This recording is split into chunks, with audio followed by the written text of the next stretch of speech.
Good morning बच्चों। LVS शिक्षण संस्थान में आप लोग का स्वागत है। आप लोग कल संधि के बारे में पढ़ चुके हैं। 9 और 10 के बच्चों के लिए यड़ संधि बहुत आवश्यक है, उनके कोर्स में है। यड़ संधि को बहुत ध्यानपूर्वक पढ़ना है, उसी से क्वेश्चन पूछे जाएंगे। इसलिए सारे बच्चे यड़ संधि के सारे उदाहरण ध्यान से पढ़ लीजिएगा, हल करिएगा। आज हम लोग समास के बारे में पढ़ेंगे। कल आप लोगों ने पढ़ा था कि दो शब्दों के मेल को समास कहते हैं। समास परिभाषा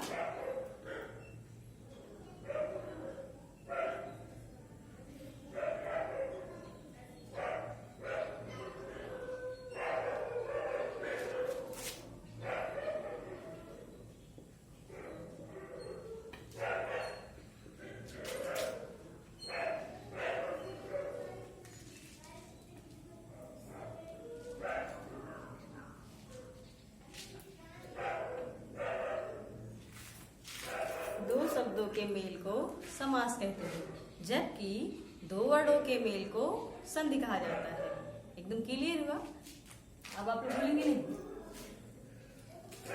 जैसे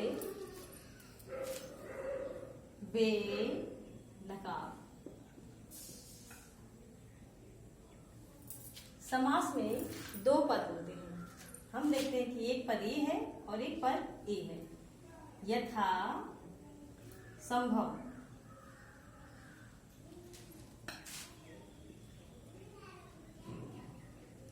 जैसे बेनकाब यथा संभव। यहां हम देखते हैं दो पद हैं। सबसे पहले यथा और संभव। पहले वाले को हम पूर्व पद कहेंगे, दूसरे वाले को उत्तर पद। पूर्व पद और उत्तर पद, और इनसे जो पूरा शब्द बना हुआ है इसे समस्त पद कहा जाता है। पहले वाले पद को पूर्व पद, दूसरे वाले को उत्तर पद, और इन दोनों शब्दों से बना हुआ शब्द समस्त पद कहलाता है। जब हम इसको अलग अलग करते हैं, यथासंभव, यथाशक्ति, बेनकाब, बिना नकाब के, इसको जब हम अलग अलग करते हैं, बिना नकाब के, तब इस प्रकार से अलग अलग करने को ही समास विग्रह कहा जाता है।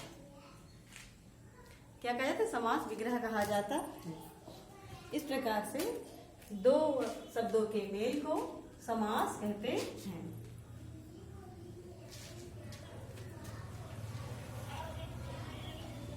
समास के भेद। समास के 6 भेद होते हैं। सबसे पहले अव्ययीभाव समास, कर्मधारय समास, बहुव्रीहि समास, द्वंद्व समास, द्विगु समास, तत्पुरुष समास। सबसे पहले अव्ययीभाव समास, कर्मधारय समास, बहुव्रीहि समास, द्वंद्व समास, द्विगु समास और तत्पुरुष समास। इन समासों का अध्ययन करते समय हम देखते हैं कि चाहे पूर्व पद या दूसरा पद, इन दोनों में से एक पद प्रधान होता है और एक पद गौड़ होता है। अगर कोई पद प्रधान होता है, अगला पहला पूर्व पद प्रधान है तो दूसरा उत्तर पद गौड़ होता है, और अगर दूसरा पद प्रधान है तो पहला पद गौड़ होता है। कभी कभी तो ऐसा होता है कि दोनों पद प्रधान होते हैं और इनका दोनों पद प्रधान होते हैं तो उसे द्वंद्व समास कहा जाता है। बहुव्रीहि समास में दोनों पद में से कोई पद प्रधान नहीं होता और कोई अलग पद ही प्रधान होता है। ठीक है, तो इस प्रकार से समास के कई भेद हैं। समास के कई भेद हैं। नंबर 1 अव्ययी भाव समास। दूसरा कर्मधारय समास।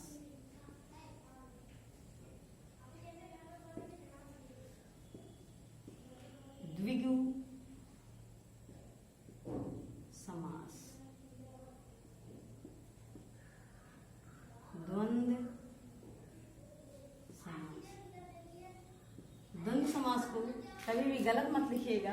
दा में वा लगा हुआ है, आधा ना और दा में वा लगा हुआ है, इनकी आधा दा पूरा वा, आधा ना आधा दा पूरा वा, द्वंद्व। इसको इस प्रकार से भी लिख सकते हैं, द्वंद्व। देखिए इस प्रकार से भी हम लिख सकते हैं। नंबर 5, बहुव्रीहि।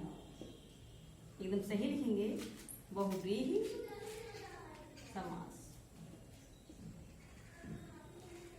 नंबर 5, नंबर 6,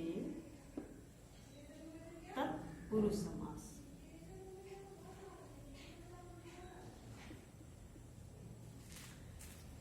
इस प्रकार से हम जान गए हैं कि समास 6 प्रकार के होते हैं। अव्ययीभाव समास, कर्मधारय समास, द्विगु समास, द्वंद्व समास, बहुव्रीहि समास और तत्पुरुष समास। समास के 6 भेद होते हैं। चलिए आगे पढ़ते हैं। नंबर 1, अव्ययीभाव समास।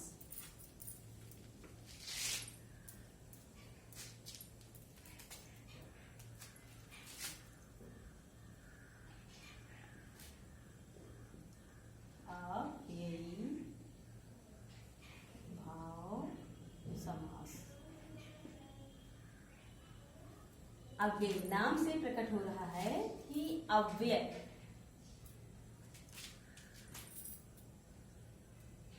जिस समास में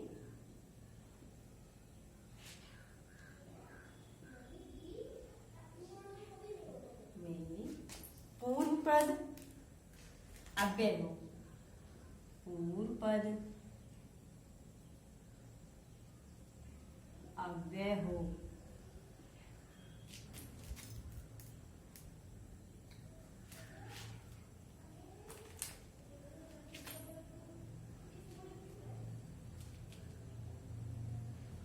जिस समास में प्रथम पद या पूर्व पद अव्यय हो और समस्त पद भी अव्यय की भांति कार्य करता हो और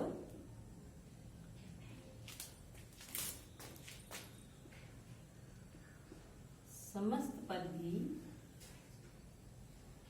अव्यय की भांति कार्य करता हो, अव्यय की भांति कार्य करता हो, अव्ययी भाव समास कहलाता है। अव्ययी भाव समास कहलाता। समास की जिस समास की परिभाषा दे रहे हैं उसे हम इन्वर्टेड कॉमा के अंदर बंद करेंगे, ठीक है। जिस समास में पूर्व पद अव्यय हो और फिर समस्त पद भी अव्यय की भांति कार्य करता हो, अव्ययी भाव समास कहलाता है। जैसे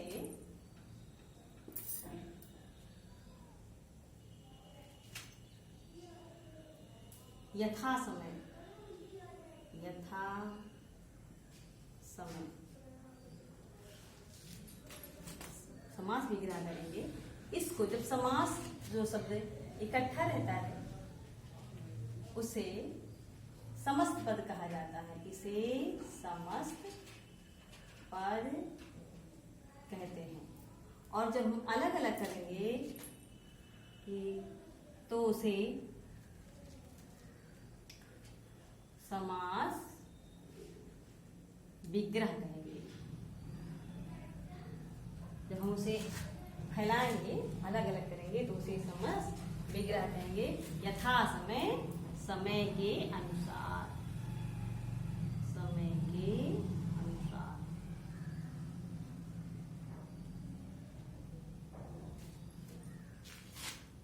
यथा शक्ति, यथा शक्ति,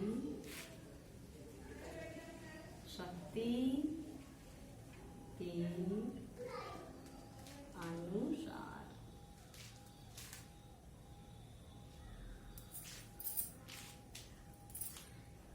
प्रतिदिन।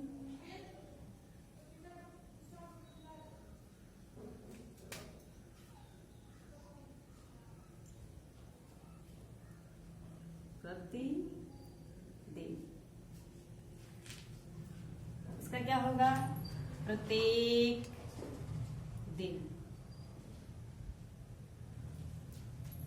भरपेट, भरपेट यानी कि पेट भर कर। अगला उदाहरण है हाथों हाथ। हाथों हाथ, हाथ ही हाथ में, हाथ ही हाथ में। अव्ययी भाव समास में कभी कभी ऐसा होता है कि दो वर्ड एक समान होते हैं, एक साथ आते हैं। इस प्रकार से बने शब्द भी अव्ययी भाव समास कहलाते हैं। समझ में आ रहा है? अच्छी बात है। तो सबसे पहले अव्ययी भाव समास पूरा हो गया।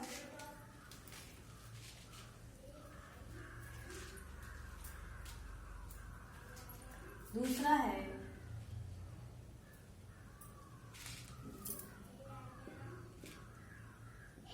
कर्म धारय समास। कर्म धारय समास में इसमें दो पद होते हैं। प्रथम पद विशेषण, दूसरा पद विशेष। विशेषण क्या होता है? संज्ञा सर्वनाम, जिस शब्द से संज्ञा सर्वनाम की विशेषता बताई जाती है, अर्थात जिस शब्द से संज्ञा और सर्वनाम की विशेषता बताई जाती है उसे विशेषण कहा जाता है। और जो संज्ञा सर्वनाम होते हैं जिनकी विशेषता बताई जाती है उन्हें विशेष से कहा जाता है। तो यहाँ पर कर्मधारय समास इस समास में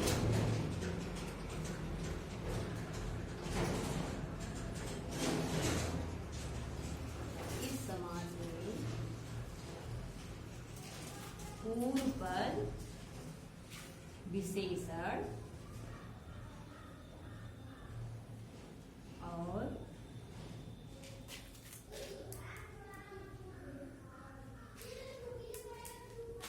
दूसरा अर्थात गौड़ पद विशेष होता।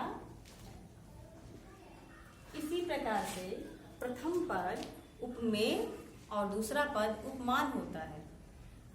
तो इस प्रकार से कर्मधारय समास में दोनों पदों में से पहला पद उपमेय और दूसरा उपमान, पहला पद विशेषण और दूसरा पद विशेष से भी हो सकता है। इस समास में पूर्व पद विशेषण और दूसरा पद विशेष हो जाता है। कर्मधारय समास कहलाता है। कर्मधारय समास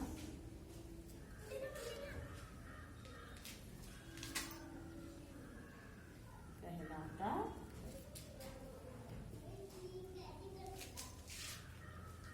जैसे उदाहरण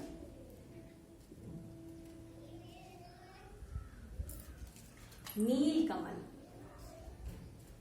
नील कमल समस्त पद नील कमल है और इसका समास विग्रह करेंगे नीला है जो कमल। नीला है जो कमल।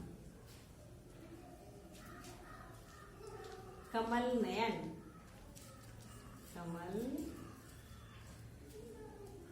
नयन। कमल के समान नयन। कमल के समान नयन। लाल मिर्च। लाल मिर्च।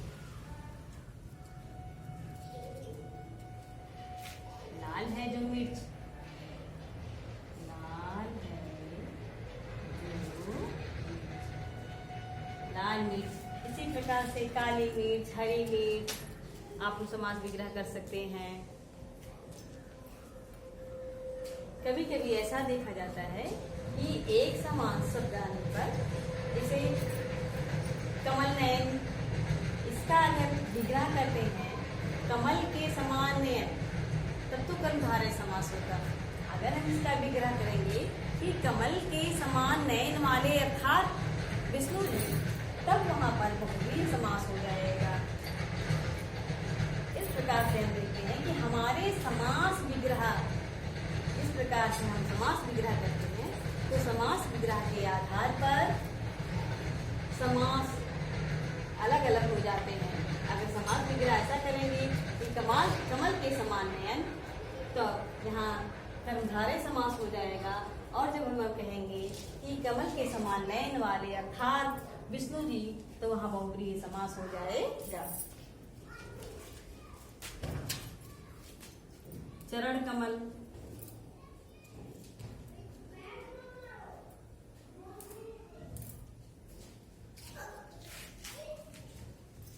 बाबू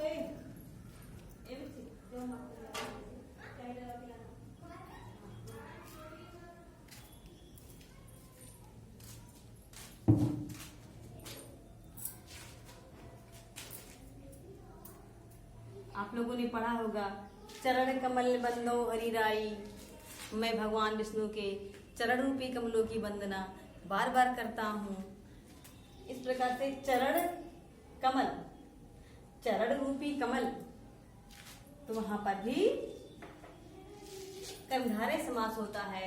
इसी प्रकार से क्रोधाग्नि, क्रोध रूपी अग्नि, चरण कमल, कमल नयन, चंद्रमुखी और ढेर सारे उदाहरण हैं जिनसे कर्मधारय समास स्पष्ट होता है। समझ में आ गया है? क्रोधाग्नि, यहाँ रूपी शब्द कर्मधारय समास में के समान, अगर आप कहेंगे के समान या नीला है जो कमल, या फिर रूपी क्रोधाग्नि,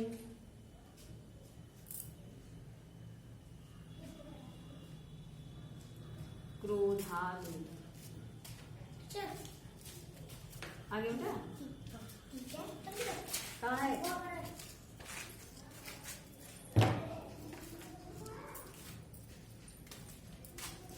अर्थात क्रोध रूपी अग्नि। विद्याधन, हमारे पास क्या है? विद्याधन, विद्याधन, विद्या रूपी धन, विद्या रूपी धन। अब आप लोग को समझ में आ गया होगा कि जब हम कर्मधारय समास का समास विग्रह करेंगे तो यहाँ पर रूपी शब्द आता है, समान शब्द आता है और है जो। इस प्रकार से कर्मधारय समास का समास विग्रह किया जाता है। चलिए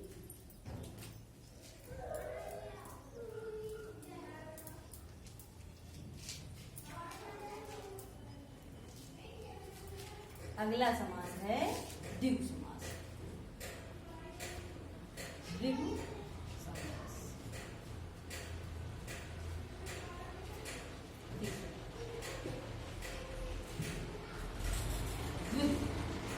इसमें भी दो पद होते हैं।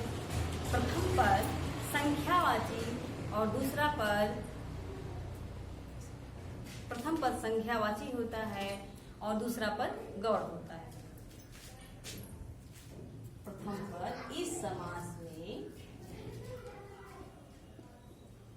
इस समास में पूर्व पद संख्यावाची, संख्यावाची और दूसरा अर्थात गौड़ पद, आप दूसरा कहेंगे या गौड़ कहेंगे या उत्तर पद भी कह सकते हैं। उत्तर पद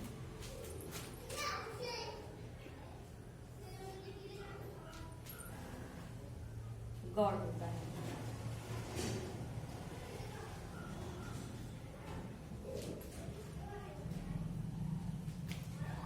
समास कहलाता है। द्विगु समास कहलाता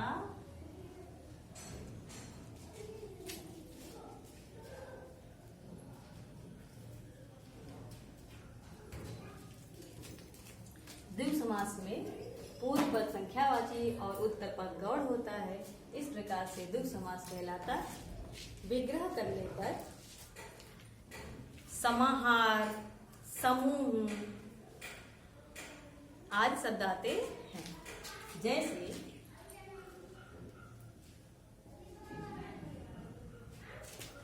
तिरंगा,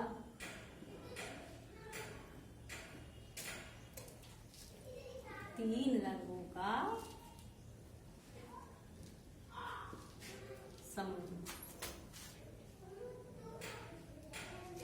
इसे समास विग्रह कहेंगे। समास विग्रह कहेंगे और इसे समस्त पद कहेंगे। समस्त पद। तिरंगा दो शब्द से मिलकर बना हुआ है। तीन देख ही रहे हैं कि हम लोग तीन माने तीन, प्रथम पद संख्यावाची होता है और रंग तीन रंगों से, तीन रंगों का समूह तिरंगा। चौपाया, चौपाया चार पांवों का समूह, चार पांव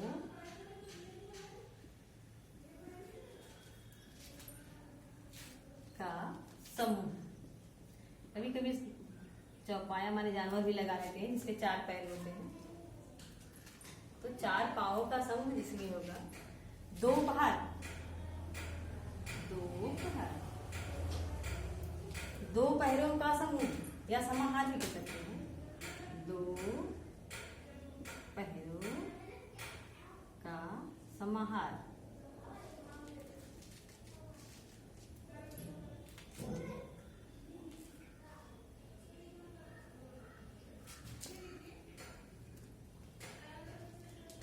तिरंगा पहले सब तीन और दूसरा रंग, तीन रंगों का समूह, चार पांवों का समूह, दो पैरों का समूह। त्रिफला नाम सुना आप लोगों ने, तीन फलों का समाहार जिसमें तीन फलों के गुण मिले होते हैं उसे त्रिफला कहते हैं। तो तीन फलों का समाहार जिसमें तीन फलों के गुण मिला हो।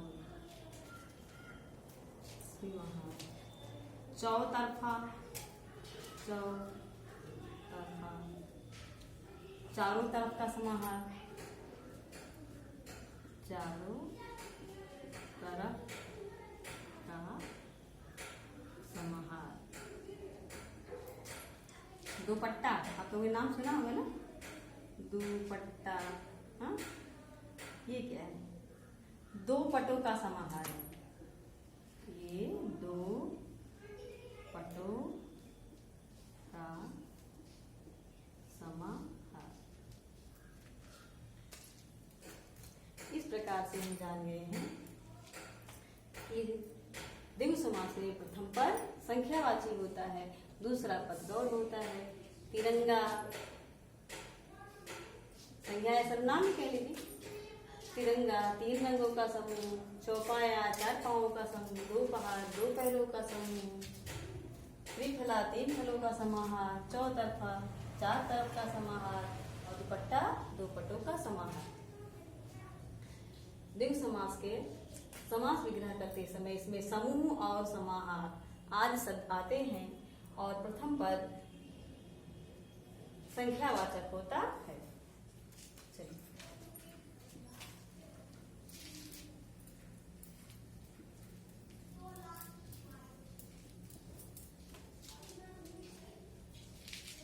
अगर आपके क्रम उल्टा सीधा होते हैं तो उससे कुछ नहीं होता है, नाम पहले आता है और क्रम इधर उधर हो उससे कुछ नहीं होता है। चलिए अगला आता है द्वंद्व समास। द्वंद्व समास नंबर 4। इस समास में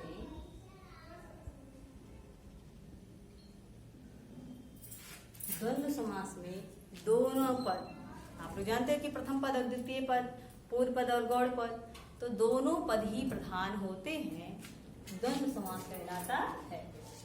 इस समास में दोनों पद अर्थात पूर्व पद और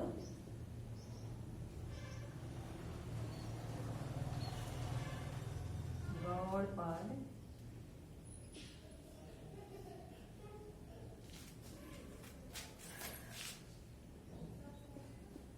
दोनों ही प्रधान होते हैं, प्रधान होते द्वंद्व समास कहलाता है। द्वंद्व समास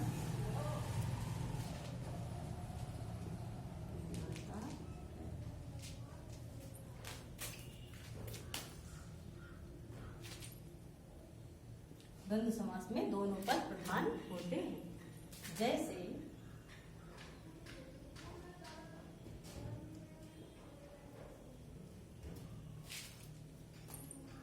दाना पानी,